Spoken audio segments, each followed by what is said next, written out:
Hello sir, आज world mental health day है और इसके अवसर पर आपका डिपार्टमेंट और आप लोग पब्लिक अवेयरनेस के लिए क्या क्या कर रहे हैं और आज का दिन के बारे में थोड़ा सा आप बता दीजिए। Thank you.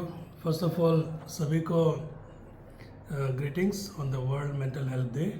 आज 10 अक्टूबर है 2023 एंड हर साल 10 अक्टूबर को एक वर्ल्ड मेंटल हेल्थ डे मनाया जाता है और इस साल का थीम है mental health is a universal human right.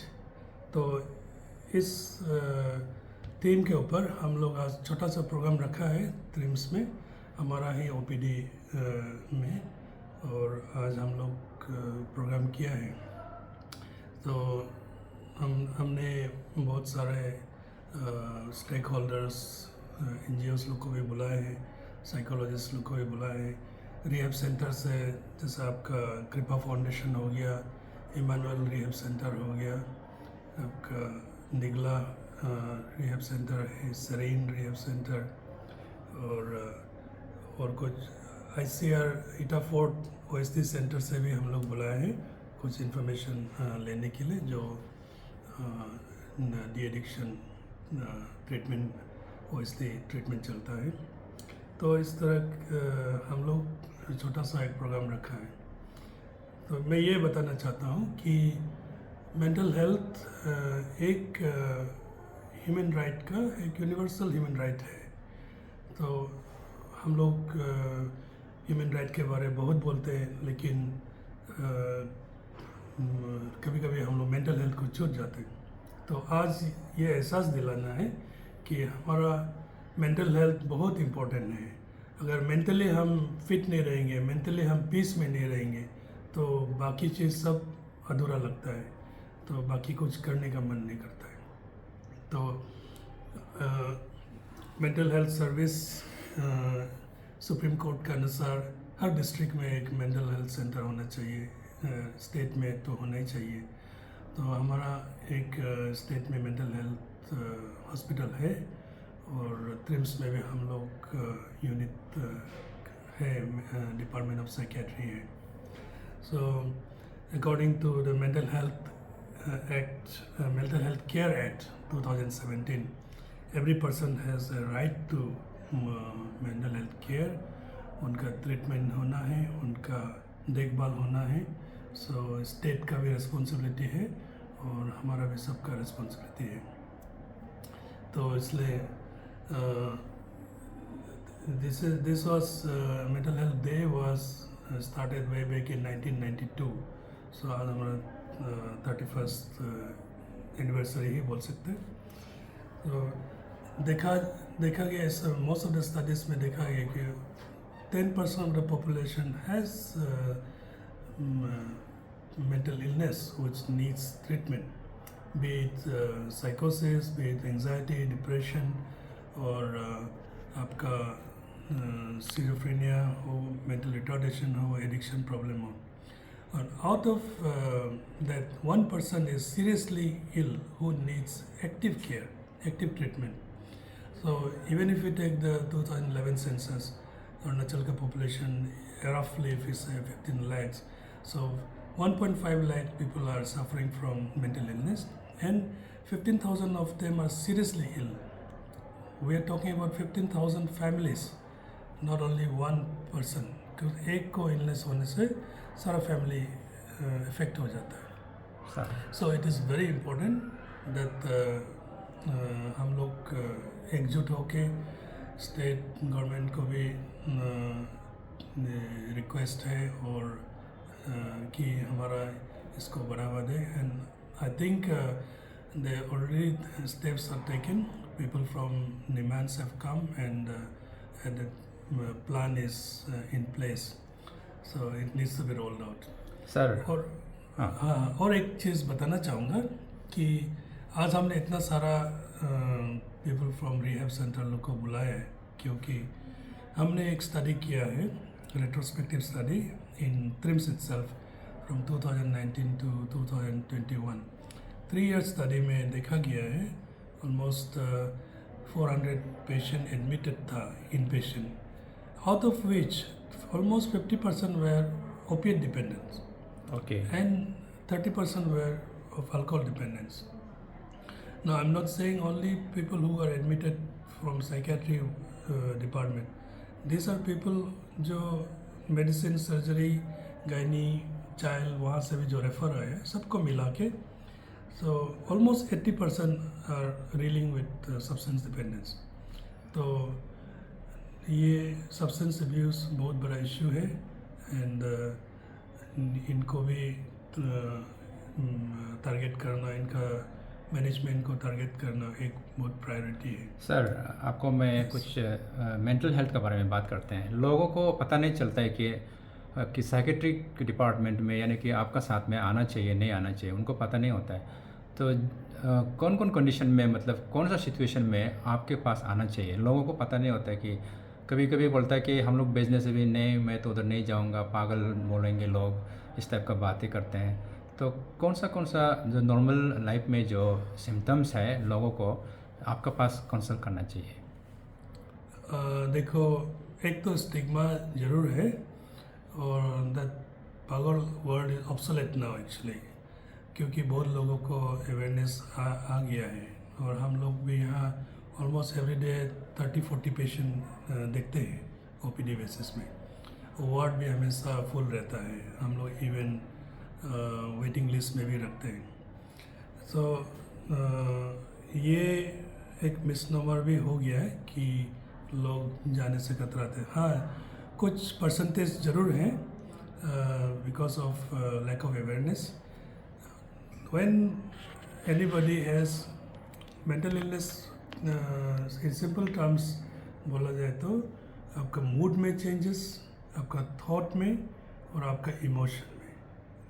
और अगर आपका इमोशन में चेंजेस आता है और आपका मूड स्विंग होता है और आपका थिंकिंग प्रोसेस में आप डिस्टर्बेंस महसूस करता है, जैसे हो गया एक हंसता खेलता आदमी था, वो गुमसुम होने लग गया, चुपचाप होने लगे, बहुत चिंतित हो गया, खाना कम खाने लग गया या ज़्यादा खाने लग गया, नहीं सो रहे, चिड़चिड़ापन हो रहा है, जल्दी जल्दी इरिटेट हो जाते हैं। पहले सोशलाइज करता था फैमिली के साथ, अभी नहीं कर रहे, अकेला अकेला रहता है। So this are signs and symptoms of people who might be going through a mental problem. So ये तो बाहर से दिखता है जी, लेकिन कोई कोई है जो अंदर से जूझ रहा होता है, जैसे उनको फॉर एग्जांपल पैनिक डिसऑर्डर, अंदर में सांस लेने का तकलीफ होता है, पल्पिटेशन होता है, ऐसा लगता है कि अभी दम घुट जाएगा, अभी मर जाएगा, लेकिन ये बता नहीं पाते किसी को और आपका टेस्ट करने से सब नॉर्मल आता है। ओके सर, स्टूडेंट लोग स्पेशली जो हमारे बच्चे हैं जो पढ़ाई कर रहे हैं कॉलेज में या फिर स्कूल वगैरह में, तो पेरेंट्स को क्या क्या रेड सिग्नल, मतलब जैसे हमारे बच्चे जो ड्रग्स यूज़ कर रहे हैं या फिर अल्कोहल कर रहे हैं या फिर कोई मेंटल प्रॉब्लम में जूझ रहे हैं, तो इसमें रेड फ्लैग अगर हम पेरेंट्स के साथ आइडेंटिफाई करें, क्योंकि बच्चे के साथ कभी कभी इंटरेक्शन नहीं होता है या फिर पेरेंट्स जो है ऑब्जर्व नहीं करते हैं, तो क्या क्या चीज़ें हमें एज ए पेरेंट्स आइडेंटिफाई करना चाहिए? रेड फ्लैग आप किस किस को मानते हैं? सबसे पहले तो आप उनके पेरेंट हैं, आप उनका नस को जानते हैं। सो बच्चे जब आपसे दूर होने लग जाता है ना, आपके साथ बात करता था, आपके साथ फ्रीली हंसी मजाक करता था, वो थोड़ा दूर होने लग जाएगा, दोस्तों के साथ ज़्यादा रहने लगेगा, लेट आना लगेगा और पढ़ाई कम करेगा, तो ये एक साइन है। दूसरा, आपका नींद में प्रॉब्लम होना, लेट नाइट जागना और उसका बिहेवियर में थोड़ा हमेशा चुप चुप के रहना, अचानक निकल जाना, तो वो ये सब साइंस आप ये जानना ज़रूरी है।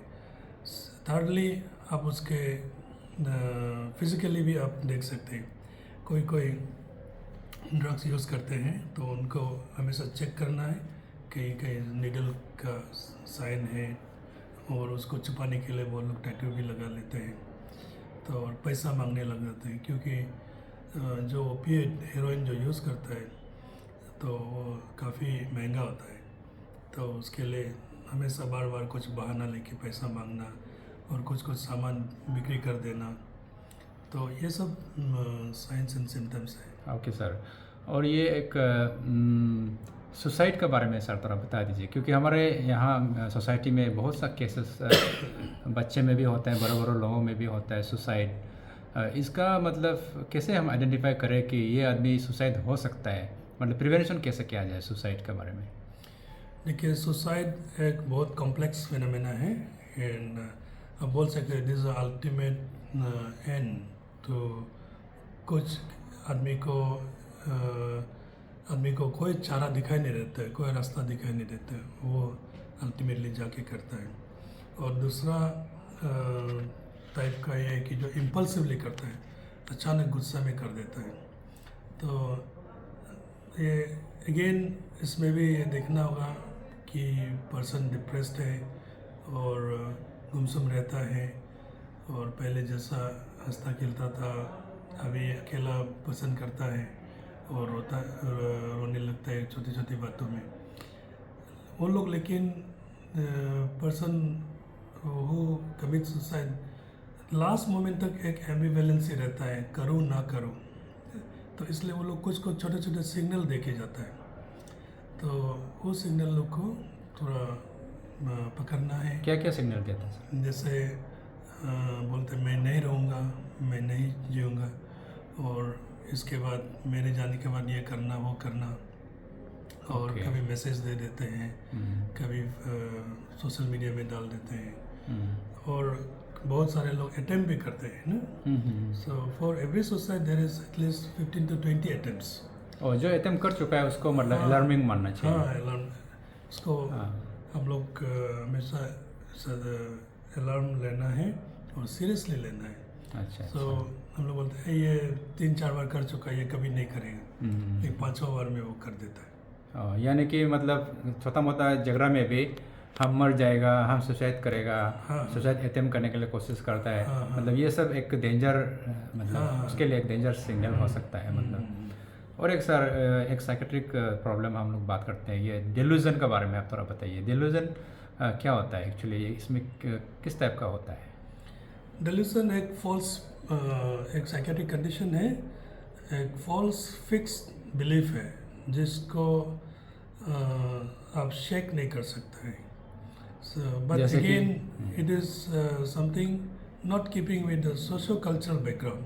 अगर हमारा कल्चर में कुछ चीज़ हम लोग स्पिरिट्स में विश्वास करते हैं कि हमारा बुखार हो गया या कुछ बीमार हो गया, हम सेक्रीफाइस करते हैं, वो सोशो कल्चरली बिलीव करते हैं, that is not a delusion. Okay. लेकिन कुछ जैसे बोलते हैं कि अभी हमको कोई आके, मैं यहाँ बैठ रहा हूँ लेकिन कोई आके मुझे मारेगा, या उन सब लोग बाज़ार में मुझे देख रहे हैं, मेरे ऊपर हंस रहे हैं, टीवी में भी जो बात कर रहे हैं वो मेरे बारे में बात कर रहे हैं। तो एक फिक्स बिलीफ हो जाता है कि हाँ, फिक्स बिलीफ होता है कि कुछ नेगेटिव होगा उनको। अच्छा। तो वो दूसरा डिल्यूशन ये भी होता है कि मैं बहुत ताकत हूँ, मैं डिल्यूजन ऑफ ग्रैंडर। यस। तो ये मैं एमएलए बनूंगा इस टाइप का ना? नहीं, एमएलए बनना वो अलग बात है, ऐसा नहीं है। लेकिन मतलब मैं बड़ा आदमी बन अपना मैं बहुत बड़ा हूँ, मैं ये कर सकता हूँ, वो कर सकता हूँ। ओके। लेकिन विच इज़ रिजनेबल नहीं है। ओके। उनके सिचुएशन में आपको एक बेगर आके बोलेगा मैं एमएलए हूँ, मैं प्राइम मिनिस्टर, मैं बहुत पावरफुल आदमी हूँ, मैं यूएस में प्रेसिडेंट को मिल के आया हूँ। अच्छा। ऐसे जो बातें जो नहीं हो सकता है, जो प्लॉसिबल नहीं है, उसको मतलब डिल्यूजन ऑफ ग्रैंडर माना जाता है। डिल्यूजन ऑफ ग्रैंडर बोलते हैं। और जो हमने बोला दाऊद करते हैं कि लोग मुझे मारेगा पीटेगा, delusion of persecution. Okay, delusion of persecution. Delusion of persecution, उससे मारने से पहले हम उसको मारना है, मतलब ऐसे करके वो डेंजर हम भी शायद हो सकता है। और सर ये जो वाइफ एंड हस्बैंड में डिल्यूजन ऑफ इनफिडेलिटी, इसके बारे में बताइए। ये बोलना थोड़ा ये मुश्किल है, बट अक्सर देखा जाता है दोस्त who are alcoholics, chronic alcoholics, अगर वाइफ अल्कोहलिक है तो हस्बैंड को डाउट करता है। अच्छा। कि वो किसी के साथ अफेयर चल रहा है। और हस्बैंड अगर अल्कोहलिक है, when I'm talking about alcohol dependence syndrome ना, जो रोज पीता है they cannot stop, not the कि एक महीना में 1-2 बार पिया उसको नहीं बोल रहा। तो ये अक्सर अल्कोहलिक्स में बहुत देखा जाता है। हाँ हाँ। और मतलब सर इसका जो मतलब लेवल कैसे आइडेंटिफाई किया जाए, जैसे इनफिडेलिटी, मतलब वाइफ जो हस्बैंड को दावत करता है या फिर हस्बैंड फिर वाइफ को दावत करता है, मतलब विदाउट सर्कमस्टेंशियल reason। एविडेंस को ही देखना पड़ेगा। हाँ। आपका कोलैबोरेशन को देखना पड़ेगा, क्योंकि आप हस्बैंड वाइफ को बोला है, वाइफ हस्बैंड को बोला है, वो तो ये नहीं। आपके बाकी फैमिली मेम्बर्स क्या बोलता है, एक्चुअल में वो है कि नहीं है, हाँ हाँ। तो वो प्लॉसिबल है कि नहीं है ना, मतलब एक लेवल जाना पड़ेगा ना कि मतलब ये असली का डिल्यूजन ऑफ इनफिडेलिटी है या नहीं मतलब है। यहाँ नहीं है, उसको निकालने के लिए मतलब वो आपको डिटेल हिस्ट्री लेना पड़ेगा, हाँ। डिटेल उसका बैकग्राउंड जानना पड़ेगा। जानना पड़ेगा। ऐसा कुछ बिल्कुल नहीं है, लेकिन वो हर चीज़ को दावत कर रहा है, मतलब जहाँ पे दावत नहीं करना चाहिए उसमें भी दावत कर रहा है, तभी उसको इनफिडेलिटी मानेगा क्या ना किसी। नहीं, अगर मान लीजिए हस्बैंड किसी के साथ पहले अफेयर हुआ हाँ। और वो ठीक है, वो बंद हो गया, फिर नेक्स्ट टाइम अगर किसी के साथ घूम रहा है तो वाइफ को हमेशा वो तो दावत होगा ही। हाँ हाँ। तो उसको हम लोग डिल्यूशन नहीं नहीं मानेगा। लेकिन अगर पूरा प्रूफ के साथ सब कुछ दिखाने के बाद भी अगर मानता है देन और उसका लेकिन सिर्फ एक चीज़ नहीं, उसका पूरा सर्कमस्टेंस को देखना पड़ेगा, पूरा बैकग्राउंड को देखना पड़ेगा। और उसका साथ में दूसरा सिम्टम्स भी एसोसिएटेड होगा ना, जैसे साइकेट्रिक अदर सिम्टम्स, जैसे इनफिडेलिटी सिर्फ नहीं, दावत सिर्फ नहीं है, बाकी कुछ भी एसोसिएटेड होगा। हेलुसिनेशन होगा। हेलुसिनेशन का बारे में थोड़ा बताइए। Hallucination is a perceptual problem, delusion is the thinking से मैं सोचता हूँ कि मुझे ऐसा होगा, वो ऐसा है। हेलुसिनेशन आपका 5 सेंसेस है, जो ईयर, नोज, टंग, स्किन, जो नहीं है उसको सुनेगा, मतलब हाँ, जो नहीं है उसको सुनाई देता है। मैं नाहरलगुन में बैठ रहा हूँ, मैं ईटानगर का आवाज़ सुनाई दे रहा है, रेडियो सुनता है, न्यूज़ सुनता है ऐसे। हाँ।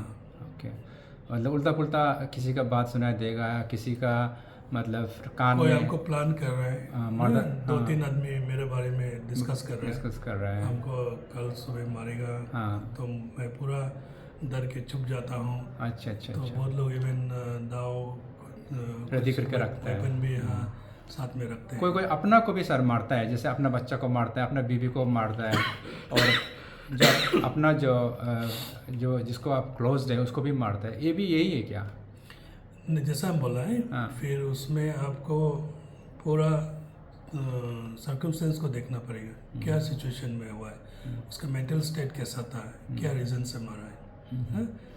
जस्ट डायरेक्टली तो बोल नहीं पाएगा। Okay sir, thank you very much sir ने आपने आज पब्लिक को इतना ज़्यादा अवेयरनेस दिया मेंटल हेल्थ के बारे में। आपने last take home message public को क्या देना चाहते हैं? मेरा टेक होम मैसेज यही है कि मेंटल इलनेस बहुत